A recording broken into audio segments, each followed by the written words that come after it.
Hey, what's up everyone? This is Peter Newton, and today we're going to talk about my advanced target system. So as you can see here, we have two NPCs, and we have these just like just shapes, basically, with the target component attached to them. And of course, you can change the color of specific objects, or if you don't want to do like certain monsters, or if you want the title, I guess, to change color as they died. You know, you can do all of that just by changing some options. And to actually select objects, there's a few ways you can do that. You can get close to an object and press E, and that will cycle through them. Or you can press Q, and that will grab the actor in your vision.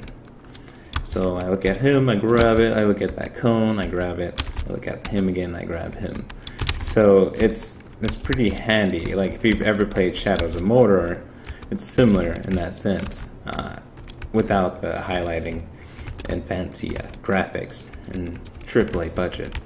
But yeah, you know, you can select objects in your vision, but you can also hold control and just click them. You can even click yourself if you need to heal yourself. But you can also, if you were in a top-down scenario, you can actually drag and select. Right? So let's go to the top-down scenario. Actually, yeah, let's go to top-down and hit play. Oh, well, actually, I have to change my pawn. Let's go top-down, camera. And now I can select him. If I hold shift, I can select another target. But if I don't hold shift and I select the medic, I'll only select the medic. Right? Now, if I want to select them all, I have to hold shift. And you can deselect by holding control. And these are all options that you can change. It doesn't have to be left control or left shift. And if you actually hold control and hit X, it moves the targets to the location. And that's just a script I easily set up with the system. And it's really handy because look how it's so easy. It's just so easy. I'll show you right now. We can go to the top-down camera, blueprint, and you can see we have units attack here, and that's basically control and X.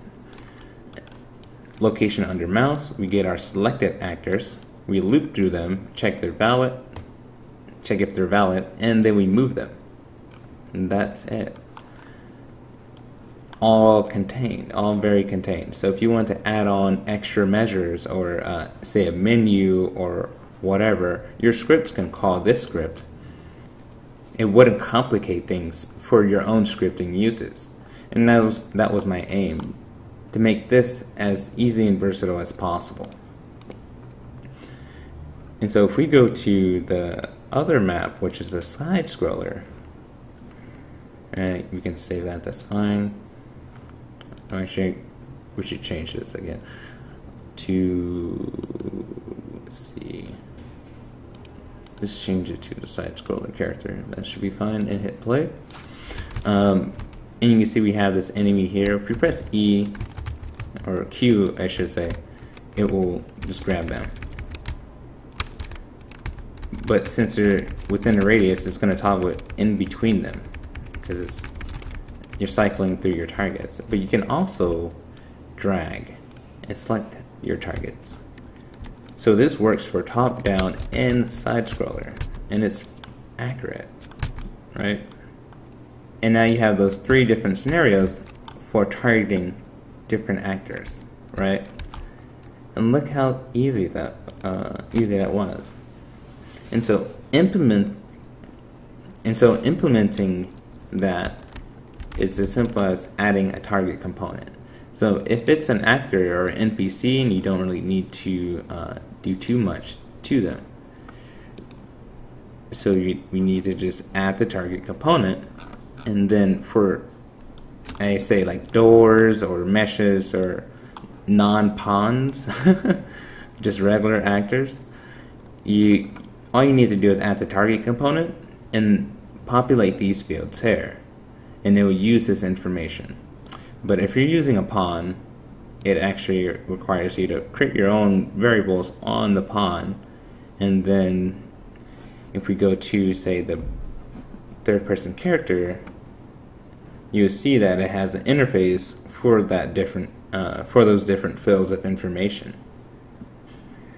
And so if you want to get the name, it's in here, but it also tries to grab the online player name. So for me, it would always show my 241 or whatever number I am when I log in, and that's fine. If this is a player on the server, a player's pawn on the server, when this is possessed, we're going to make sure that it is a server, or it has authority. It's going to cast that to the player controller, and it's going to initialize the target system on this player controller's client. And then from there, it's going to initialize the other objects within the world to be selectable by this target system. And that's how the system works. And remember when I said you have to hold control? Well, this is that. You enable target mode and you can disable target mode. Now you can see it's just a toggle. So if you want to toggle this, you totally can do it. You don't have to leave it to left control. If you want to clear targets, you just clear targets, grab target in vision, and next target near me.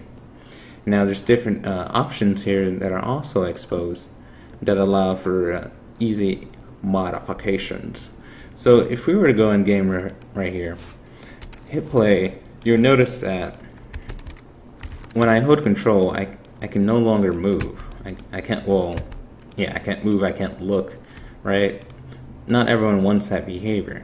Now, if you're playing an RPG, for example, or an MMORPG, I should say, you want to be able to move, but most of the time you don't want to be able to look when you're holding control in order to select, say, something in your inventory. You don't want to look because that's confusing. You probably already set up your vision to look in a particular direction before you even held control to select that pot to heal yourself, right? So you're going to hold control. You can still move, but now you can also select other objects without changing your current view angle, and that's very helpful, right?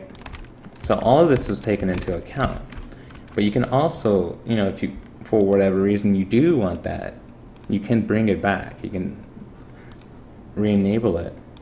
So when you hold control, you still look around and you still have your mouse. And so these are options. You get different behavior just by a checkbox. You can also go to multi-target mode. So if you are only able to select one object at a time, then that is the checkbox you want to uncheck. So I should be able to select him, but if I hit Q on him, it's going to deselect him. And even if I hold control and I try to click him, it's not going to work. It's always going to deselect him because I can only target one in non-multi-target mode. And now there's also look at selected targets. So we can enable this and we can look at selected in radius or just look at selected in general. And now if you have multiple targets selected, it's going to try to look at both of them. So that's why we have the radius if you want that. But otherwise it will try to look at both, basically splitting you in between the two view angles.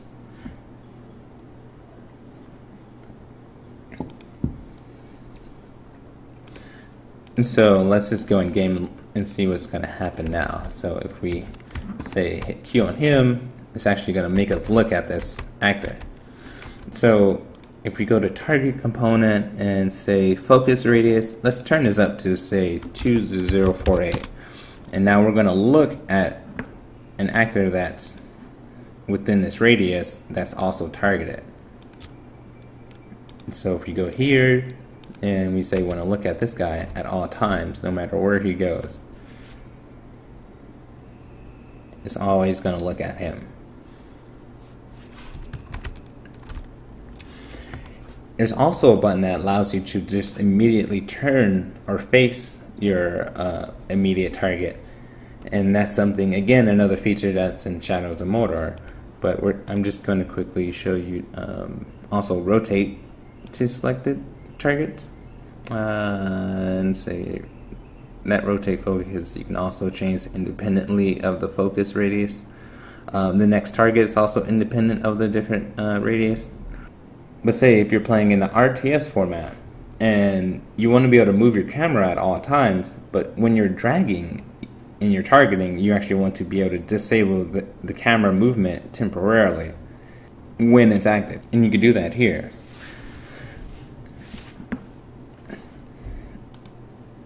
So let's go back, hit play, and you'll see actually I face that target. It even rotates my pawn, and you could change the speed of this as well.